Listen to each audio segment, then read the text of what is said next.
Hi hello friends, welcome back to Pooja Shetty vlogs. ಎಲ್ಲರೂ ಹೇಗಿದ್ದೀರಾ? I hope ನೀವೆಲ್ಲರೂ ತುಂಬ ಚೆನ್ನಾಗಿದ್ದೀರಾ ಅಂದ್ಕೊಳ್ತೀನಿ. ಇನ್ನೂ ನನ್ನ ಚಾನಲ್ನ ಸಬ್ಸ್ಕ್ರೈಬ್ ಆಗದೆ ನೋಡ್ತಾ ಇದ್ರೆ ಪ್ಲೀಸ್ ಸಬ್ಸ್ಕ್ರೈಬ್ ಆಗಿ. ಹಾಗೆ ಇವಾಗ ಬೆಳಗ್ಗೆನೆ ನಾನು ಒಂದು ಫೇಸ್ ಪ್ಯಾಕ್ ಮಾಡೋದ್ರ ಬಗ್ಗೆ ತೋರಿಸ್ತಾ ಇದ್ದೀನಿ.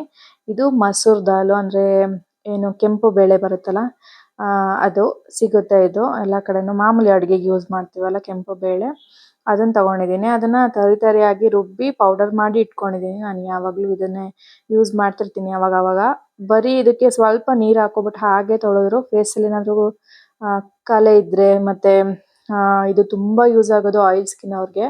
ಯಾಕೆಂದರೆ ಮುಖ ಅವ್ರದ್ದು ಒಂದೊಂದ್ಸತಿ ಪಿಂಪಲ್ ಏನಾದರೂ ಆಗ್ತಾ ಇರುತ್ತೆ. ಅದಲ್ಲದೆ ಕೆಲವೊಬ್ಬರಿಗೆ ಸ್ಕಿನ್ನು ಅಂದರೆ ಫೀಲ್ ಆಗ್ತಾ ಇರುತ್ತೆ, ವೈಟ್ಗೆ ಸಿಪ್ಪೆ ಥರ ಎದ್ದೊಳ್ತಾ ಇರುತ್ತೆ. ಅದೆಲ್ಲ ಯೂಸ್ ಆಗುತ್ತೆ. ಇದು ಸ್ವಲ್ಪ ನೀಟಾಗಿ ಸ್ಕ್ರಬ್ ಮಾಡಿದ್ರೆ, ಇದನ್ನು ನಾನು ತರಿಯಾಗಿ ರುಬ್ಕೊಂಡಿದ್ದೀನಿ. ಒಂದು ಸ್ವಲ್ಪ ನೀರು ಹಾಕೋಬಿಟ್ಟು ಸ್ಕ್ರಬ್ ಮಾಡಿಕೊಂಡ್ರೆ ಅದೆಲ್ಲ ಯೂಸ್ ಆಗುತ್ತೆ ಅವ್ರಿಗೆ, ಆಯಿಲ್ ಸ್ಕಿನ್ ಇರೋರಿಗೆ ಆಲ್ಮೋಸ್ಟು. ನಾನಿದಕ್ಕೆ ಇವಾಗ 1 ಸ್ಪೂನಷ್ಟು ಮಸೂರ್ ದಾಲ್ ತೊಗೊಂಡಿದ್ದೀನಿ. ಅದಕ್ಕೆ ಇವಾಗ 1 ಸ್ಪೂನಷ್ಟು ಹನಿ ಹಾಕಿದ್ದೀನಿ. ಹಾಗೆ ಸ್ವಲ್ಪ ಕೊಬ್ಬರಿ ಎಣ್ಣೆ ಹಾಕ್ಕೊಳ್ತಾ ಇದ್ದೀನಿ, ಅಂದರೆ ಕೊಕೊನಟ್ ಆಯಿಲು. ಅದನ್ನು ಹಾಕಿ ಚೆನ್ನಾಗಿ ಮಿಕ್ಸ್ ಮಾಡ್ಕೊಳ್ಬೇಕೀಗ. ಇದಕ್ಕೆ ನೀರು ಬೇಕಾದರೂ ಹಾಕೋಬೋದು, ಇಲ್ಲ ಇನ್ನೊಂದು ಸ್ವಲ್ಪ ಕೊಕೊನಟ್ ಆಯಿಲ್ ಬೇಕಾದರೂ ನೀವು ಸೇರಿಸ್ಕೊಳ್ಬೋದು. ಹಾಕಿ ಒಂದು ಸ್ವಲ್ಪ ತೆಳ್ಳಗೆ ಹಾಕ್ಕೋಬೇಕು. ಫೇಸ್ಗೆ ಅಪ್ಲೈ ಮಾಡಿದಾಗ ಗೊತ್ತಾಗುತ್ತಲ್ಲ ನಿಮಗೆ ಯಾವ ಥರ ಬೇಕು ಅಂತ ನೋಡಿಬಿಟ್ಟು ಅದನ್ನು ಹಾಕ್ಕೊಳ್ಳಿ. ಚೆನ್ನಾಗಿ ಗ್ಲೋ ಬರುತ್ತೆ. ಹನಿ ಹಾಕಿರೋದ್ರಿಂದ ಸ್ಕಿನ್ನು ತುಂಬ ಸಾಫ್ಟ್ ಆಗುತ್ತೆ. ಹಾಗೆ ಮಸೂರ್ ದಾಲ್ ಯೂಸ್ ಮಾಡಿರೋದ್ರಿಂದ ಫೇಸು ಸಹ ಏನಾದರೂ ಕಲೆ ಇದ್ದರೆ ಹೋಗುತ್ತೆ ಇದು, ಮತ್ತು ಇನ್ಸ್ಟೆಂಟಾಗಿ ಗ್ಲೋ ಬರುತ್ತೆ ಕೂಡ. ಹೌದು, ಏನು ನಾವು ಸ್ಕ್ರಬ್ ಮಾಡ್ತೀವಲ್ಲ ಆವಾಗ ಫೇಸಲ್ಲಿ ಏನಾದರೂ ಡಸ್ಟ್ ಇದ್ದರೆ, ಮತ್ತು ಏನಾದರೂ ಎಕ್ಸ್ಟ್ರಾ ಈ ಥರ ಏನಾದರೂ ಸಿಪ್ಪೆ ಏನಾದರೂ ಇದ್ದಿದ್ರೆ ಅದೆಲ್ಲ ಸ್ವಲ್ಪ ಕ್ಲಿಯರ್ ಆಗುತ್ತೆ ನೀಟಾಗಿ ಅಂತ.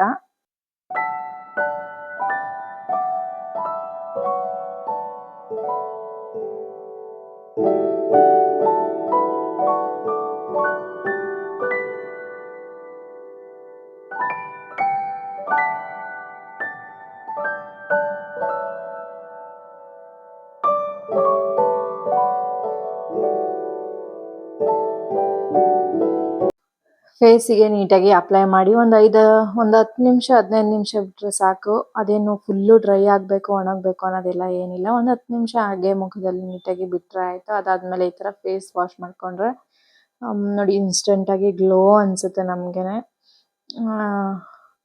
ತುಂಬಾ ಚೆನ್ನಾಗಿರುತ್ತೆ ರಿಸಲ್ಟು. ಸ್ಕಿನ್ನು ಕೂಡ ತುಂಬ ಸಾಫ್ಟ್ ಅನಿಸುತ್ತೆ. ಸೊ ಇವಾಗ ನಾನು ಫ್ರೆಶ್ ಅಪ್ ಆಗಿ ಹಾಗೆ ಬಾಗಿಲೆಲ್ಲ ತೊಳೆದು ರಂಗೋಲಿ ಹಾಕಿ ಮತ್ತು ಪೂಜೆನೂ ಮಾಡಿದೆ. ಇವತ್ತು ನಮ್ಮ ಮನೆ ದೇವ್ರ ವಾರ, ಶನಿವಾರ. ಸೊ ಹಾಗಾಗಿ ಪೂಜೆ ಎಲ್ಲ ಮುಗಿಸ್ದೆ. ಅದರದ್ದು ನಾನು ವಿಡಿಯೋ ಮಾಡೋಕ್ಕಾಗಲಿಲ್ಲ. ಸೊ ಹೀಗಾಗಿ ಇನ್ನು ನಾಳೆ ಭೀಮ್ನ ಅಮಾವಾಸ್ಯೆ ಇದೆ. ಸೊ ದೇವ್ರ ಪೂಜೆ ಎಲ್ಲ ಇವತ್ತೇ ಮುಗ್ದೋಯ್ತು. ಇನ್ನೇನಿದ್ರು ನಾಳೆ ನಮ್ಮ ಮನೆಯವ್ರ ಪೂಜೆ. ಸೊ ಹಾಗಾಗಿ ನಾಳೆನೂ ಪೂಜೆ ಮಾಡಬೇಕು. ಅದ್ರ ಬಗ್ಗೆ ಎಲ್ಲ ನಾಳೆ ವಿಡಿಯೋದಲ್ಲಿ ಆದರೆ ನೋಡೋಣ, ಆವತ್ತಿನ ದಿನವೇ ಹಾಕೋಕ್ಕೆ ಟ್ರೈ ಮಾಡ್ತೀನಿ. ಈಗ ಮಧ್ಯಾಹ್ನಕ್ಕೆ ಬೇಳೆ ಮತ್ತು ಮೂಲಂಗಿ ಆಲೂಗಡ್ಡೆ ಹಾಕಿ ಸಾಂಬಾರು ಮಾಡಿದೆ. ಹಾಗೆಯೇ ಸಾಂಬಾರು ಆಗೋಯ್ತು. ಹಾಗೆ ಒಗ್ಗರಣೆನೂ ಸಹ ಹಾಕ್ಕೊಂಡೆ. ಪೂಜೆ ಮುಗಿದ ತಕ್ಷಣ ಟಿಫನ್ ಎಲ್ಲ ಮುಗಿಸಿದ್ವಿ. ಸೊ ಅದರದ್ದೇನು ವಿಡಿಯೋ ಮಾಡೋಕ್ಕಾಗಿಲ್ಲ, ಸಾಟರ್ಡೆ ಅಲ್ವಾ. ಅಚ್ಚುಗೇನು ಲಂಚ್ ಬಾಕ್ಸ್ ಇರಲಿಲ್ಲ. ಹಾಗಾಗಿ ಇನ್ನು ಅವ್ನು ಬರೋಷ್ಟರಲ್ಲಿ ಹಾಗಲಕಾಯಿ ಚಿಪ್ಸ್ ಮಾಡಿಬಿಡೋಣ ಅಂತ ಮಾಡ್ತಾಯಿದ್ದೆ. ಸಾಂಬಾರೆಲ್ಲ ರೆಡಿ ಆಗಿತ್ತಲ್ಲ. ಸೊ ಈಗ ಏನಿದ್ರು ರೈಸ್ ಒಂದು ಮಾಡಬೇಕಿತ್ತು ಅಷ್ಟೇ. ಅಷ್ಟರೊಳಗಡೆ ಇಲ್ಲಿ ಹಾಗಲಕಾಯಿಗೆಲ್ಲ ಸ್ವಲ್ಪ ಕಲಸಿಟ್ಕೊಳ್ಳೋಣ ಅಂತ ಹೇಳಿ ಹಾಗಲಕಾಯಿನ ಈ ಥರ ರೌಂಡಾಗಿ ಕಟ್ ಮಾಡ್ತಿದ್ದೆ. ಎಷ್ಟು ಸಾಧ್ಯನೋ ಅಷ್ಟು ತೆಳ್ಳಗೆ ಕಟ್ ಮಾಡ್ಕೊಳ್ಳಿ. ಇದೇನು ಅಷ್ಟು ಕಹಿ ಬರಲ್ಲ. ಹಾಗಲಕಾಯಿ ಮಾಮೂಲಿ ಕಹಿ ಇರುತ್ತೆ, ಎಣ್ಣೆಗೆ ಹಾಕಿದ ತಕ್ಷಣ ಸ್ವಲ್ಪ ಕಹಿ ಕಮ್ಮಿ ಆಗುತ್ತೆ. ನಿಮಗೆ ಕಹಿ ಇಷ್ಟ ಇಲ್ಲ ಅಂದರೆ ಸ್ವಲ್ಪ ಅರಿಶಿನ ಉಪ್ಪು ಹಾಕಿ ಒಂದು 10 ನಿಮಿಷ ಹಂಗೇ ಬಿಟ್ಬಿಡಿ. ಅದರಲ್ಲೇ ಕಹಿ ಅಂಶ ಎಲ್ಲ ಇಳ್ದೋಗ್ಬಿಡುತ್ತೆ. ಕೆಲವೊಬ್ರು ಕಹಿ ಇಷ್ಟಪಡದೇ ಇರೋರು, ಮಕ್ಕಳುಗಳು ತಿನ್ನದೇ ಇದ್ದವರು ಈ ಥರ ಮಾಡ್ಬೋದು. ನಮ್ಮ ಮನೇಲಿ ಏನಿಲ್ಲ ಆ ಥರ ಅಚ್ಚು ತಿಂತಾನೆ ಅವನು. ಸೊ ಹೀಗಾಗಿ ಈ ಥರ ಸ್ಲೈಸಾಗಿ ಕಟ್ ಮಾಡ್ಕೊಳ್ತಾ ಇದ್ದೀನಿ. ನಿಮಗೆ ಅದರಲ್ಲಿ ಏನು ಸೀಡ್ಸ್ ಇದೆ ಅಲ್ವಾ ಒಳಗಡೆ, ಅದು ಬೇಡ ಅಂದರೆ ತೆಗಿಬೋದು ನೀವು. ನಾನೇನು ಅದನ್ನು ತೆಗಿತಾ ಇಲ್ಲ.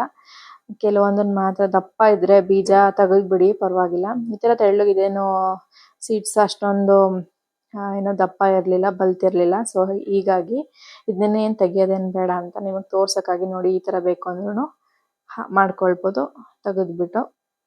ನಾನು ಯಾವುದಕ್ಕೂ ತೆಗಿಯೋಕ್ಕೆ ಹೋಗಲ್ಲ, ಹಂಗೇ ಮಾಡ್ತಾಯಿದ್ದೀನಿ. ತುಂಬ ಚೆನ್ನಾಗೂ ಬರುತ್ತೆ ಇದೇ ಥರನೇ. ಈಗ ನೀರು ಸೋಸ್ಬಿಟ್ಟು ಒಂದು ಬೌಲ್ಗೆ ಹಾಕೊಳ್ತಾ ಇದ್ದೀನಿ. ಇದೆಲ್ಲ ಇವಾಗ ಹಾಕಾದ್ಮೇಲೆ ಅರ್ಶಿನದ ಪುಡಿ ಹಾಕೊಳ್ತಾ ಇದ್ದೀನಿ. ಇದಕ್ಕೆ ಅರ್ಶಿನ ಎಷ್ಟು ಬೇಕೋ ನೋಡಿಕೊಂಡು ಹಾಕೊಳ್ಳಿ. ಅರ್ಶಿನ ಉಪ್ಪು ಹಾಕಿ ಸ್ವಲ್ಪ ಹೊತ್ತು ನೆನೆಸಿಟ್ರೆ ಸ್ವಲ್ಪ ಕಹಿ ಅಂಶ ಹೋಗುತ್ತೆ ಅದರಲ್ಲೇ, ಅದೇ ನೀರು ಬಿಟ್ಕೊಂಡು. ನಾನೇನು ತೆಗಿಲಿಲ್ಲ. ಸೊ ಸಾಲ್ಟ್ ಹಾಕ್ತೆ ಇವಾಗ. ಮತ್ತು ಖಾರ ನಿಮಗೆ ಎಷ್ಟು ಬೇಕೋ ಅಷ್ಟನ್ನು ಹಾಕ್ಕೊಳ್ಳಿ. ಉಪ್ಪು ಅಷ್ಟೇ ಎಷ್ಟು ಬೇಕೋ ಅಷ್ಟು ರುಚಿಗೆ ತಕ್ಕಷ್ಟು ನೋಡಿಕೊಂಡು ಹಾಕ್ಕೊಳ್ಳಿ. ಖಾರ ಜಾಸ್ತಿ ತಿಂತೀರ ಅಂದರೆ ಸ್ವಲ್ಪ ಖಾರ ಜಾಸ್ತಿನೇ ಹಾಕ್ಕೊಳ್ಳಿ. ಹಾಗೆ 1 ಸ್ಪೂನಷ್ಟು ಗರಂ ಮಸಾಲೆನ ಹಾಕ್ಕೊಳ್ತಾ ಇದ್ದೀನಿ. ಇದೆಲ್ಲ ಹಾಕಿ ಚೆನ್ನಾಗಿ ಮಿಕ್ಸ್ ಮಾಡ್ಕೊಳ್ಳಿ. ಇದಕ್ಕೆ ಚಿಕನ್ ಮಸಾಲೆ ಬೇಕಾದ್ರೂ ಹಾಕ್ಕೊಳ್ಬೋದು, ಅದು ನಿಮ್ಮ ಇಷ್ಟ, ಆಪ್ಷನಲ್ಲು. ನಾನು ಹಾಕ್ಕೊಳ್ತಾ ಇಲ್ಲ, ಯಾಕೆಂದರೆ ಚೆನ್ನಾಗಿರುತ್ತೆ ಒಂಥರ ಟೇಸ್ಟು ಅಂತ. ಇಲ್ಲಿ ಗರಂ ಮಸಾಲೆ ಹಾಕಿರೋದು ಸ್ವಲ್ಪ ಫ್ಲೇವರ್ ಚೆನ್ನಾಗಿರಲಿ, ಫ್ಲೇವರ್ ಎಲ್ಲ ಚೆನ್ನಾಗಿ ಗಮ್ಮನ್ನಲಿ ಅಂತ ಹೇಳ್ಬಿಟ್ಟು ಹಾಕಿದ್ದೀನಿ. ಸೊ ಇದಕ್ಕಿವಾಗ 1 ಸ್ಪೂನಷ್ಟು ಕಾರ್ನ್ಫ್ಲೋರು, 1 ಸ್ಪೂನಷ್ಟು ಅಕ್ಕಿ ಹಿಟ್ಟು, ಆಮೇಲೆ ಅಕ್ಕಿ ಹಿಟ್ಟು ಹಾಕಿ ಕಡಲೆ ಹಿಟ್ಟು ಹಾಕಿ ಮಿಕ್ಸ್ ಮಾಡ್ಕೊಳ್ತಾ ಇದ್ದೀನಿ. ಕಡಲೆ ಹಿಟ್ಟು ನೋಡ್ಕೊಂಡು ಹಾಕ್ಕೊಳ್ಳಿ ಎಷ್ಟು ಬೇಕು ಅಂತ.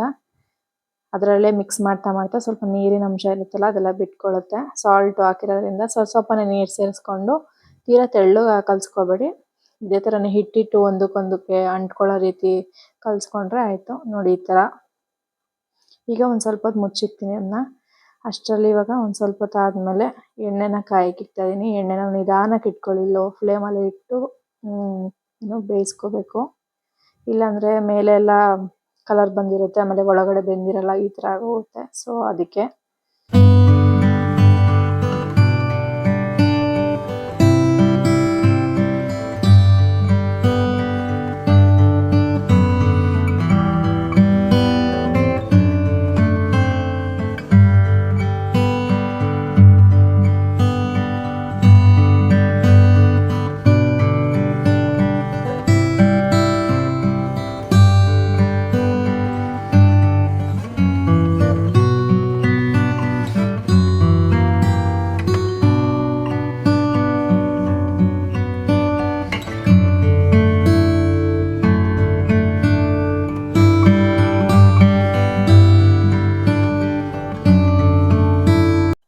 ಈಗ ಆಯಿಲೆಲ್ಲ ಸ್ವಲ್ಪ ಬಿಸಿ ಆದಮೇಲೆ ಇವಾಗ ಒಂದೊಂದಾಗಿ ಸಪ್ರೇಟಾಗಿ ಹಾಕ್ಕೊಳ್ತಾ ಇದ್ದೀನಿ. ಒಂದ್ರ ಮೇಲೆ ಒಂದು ಹಾಕೋಕ್ಕಿಂತ ಹಂಗೆ ಸಪ್ರೇಟಾಗಿ ಎಷ್ಟಾಗುತ್ತೋ ಅಷ್ಟನ್ನು ಹಾಕ್ಕೊಳ್ಳಿ. ಫ್ಲೇಮು ನಿಧಾನಕ್ಕೆ ಇಟ್ಕೊಳ್ಳಿ, ಫುಲ್ಲು ಲೋ ಫ್ಲೇಮಲ್ಲಿ ಇಟ್ಟು ಫ್ರೈ ಮಾಡ್ಕೊಳ್ಳಿ, ಇಲ್ಲಾಂದರೆ ಬೆಂದೋಗಲ್ಲ ನೀಟಾಗಿ, ಆಮೇಲೆ ಸುಮ್ಮನೆ ಕಲರ್ ಬರುತ್ತೆ ಅಷ್ಟೇ.